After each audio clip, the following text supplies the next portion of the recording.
नगर निगम मुरैना का एक सनसनीखेज मामला सामने आया है, जहां एक वार्ड पार्षद कंचना द्वारा निगम के ही कर्मचारी सूरज सिंह तोमर को अलाव की लकड़ियों से बुरी तरह धुन दिया, जिससे उसका हाथ फ्रैक्चर हो गया। मामला कुछ इस प्रकार था कि सूरज सिंह तोमर को आयुक्त द्वारा अलाव जलाने की जिम्मेदारी सौंपी गई थी। बीती रात्रि जब निगम के वाहन से अलाव की लकड़ियां वार्डों में वितरण हेतु जा रही थी, तभी वार्ड पार्षद कंचना ने सारी लकड़ियां अपने यहां उतरवा लीं।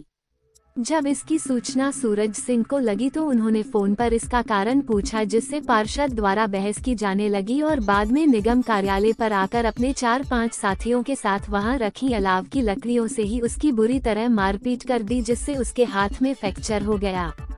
घटना के दूसरे दिन सुबह से ही निगम कर्मचारी एकत्रित होकर कोतवाली थाने पहुंचे, जहां काफी समय बाद उसकी रिपोर्ट लिखी गई। अजय सहारा के लिए मुरैना से अजय दंडोतिया की रिपोर्ट। क्या हुआ था आपके साथ में? जी, मैं सूरज सिंह तोमर नगर पालिक निगम में साई ग्रेड 3 के पद पर पदस्थ हूँ और मेरे पास स्टोर कीपर और उद्यान प्रभारी का चार्ज है। इसके तहत आयुक्त महोदय के आदेशानुसार मुझे पूरे शहर में लकड़ी और अलाव जलवाने का काम सौंपा गया था। तो कल वार्ड पार्षद विनीत कंसाना का मेरे पास फ़ोन आया कि उनके वार्ड में भी लकड़ी उतारी जानी है। तो जब मैं शाम को जब गाड़ी रूट पर गई, क्योंकि एक गाड़ी में बहुत सारी लकड़ियाँ भरी रहती हैं, जो 1-1, 2-2 कुंटल विभिन्न स्थानों पर 4-5-6 स्थानों पर उतारती है और सारे स्थानों पर हम पूर्ति करते हैं लकड़ी की अलाव के लिए। तो जब उनके द्वार पर गई तो उन्होंने सारी लकड़ियाँ उतरवा ली। जब लड़कों ने बताया कि इन्होंने सारी लकड़ियाँ उतरवा ली है, आगे लकड़ियाँ नहीं भिजवा सकते, तो फिर मैंने उनसे बात की। मैंने कहा मेरी बात कराइए। तब उन्होंने मुझसे बात की, बोले सारी लकड़ियाँ यहीं उतरेगी और तू होता कौन है। और जब मैंने उनसे कहा कि आप थोड़ा मैनर से बात करिए और 1-2 कुंटल लकड़ी अभी उतार लीजिए, शेष लकड़ियाँ 1-2 दिन बाद फिर आपके यहाँ उतरवा दी जाएगी। जब तक आप इन लड़कों को जाने दीजिए और भी जगह स्थानों पर पूर्ति करनी है हमको, तो वहाँ पर लकड़ियाँ उतर जाने दीजिए। तो बोले तू होता कौन है, तू बहुत बड़ा नेता है, गुंडा है, और इस प्रकार से मुझसे मैं तुझे बहुत दिनों से देख रहा हूँ, तू बहुत ठगराई दिखाता है, तू बहुत नेतागिरी करता है और इस प्रकार से बातें करने लगा। तब मैंने उनसे कहा कि इस प्रकार की फालतू बातें करने की कोई आवश्यकता नहीं है और आपको जो काम है वो उसके बात करिए। तो सुनने में आया कुछ मारपीट भी की आपके साथ? जी हाँ, उसने फिर मेरे पास फ़ोन में गाली गलौज की। मैंने कहा आप अपनी मर्यादा में रहिए, औकात में रह के बात करिए।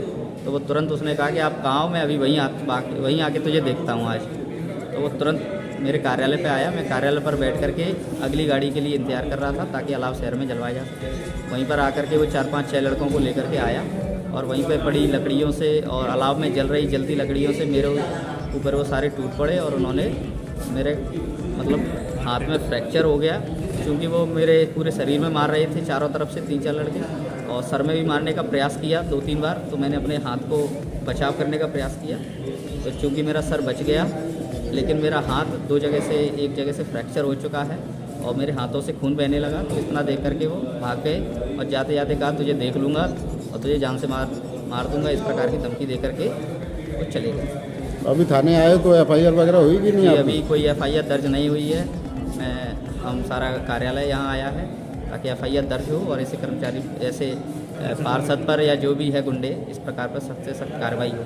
तो कमिश्नर साहब नहीं आए यहाँ पे आपके मौके पर? ये कमिश्नर साहब के द्वारा मेरे उसमें पक्ष में पत्र लिख करके CSP साहब थाना प्रभारी जी को सूचित कर दिया गया है कि संबंधित के खिलाफ सख्त से सख्त कार्रवाई करके FIR दर्ज की जाए।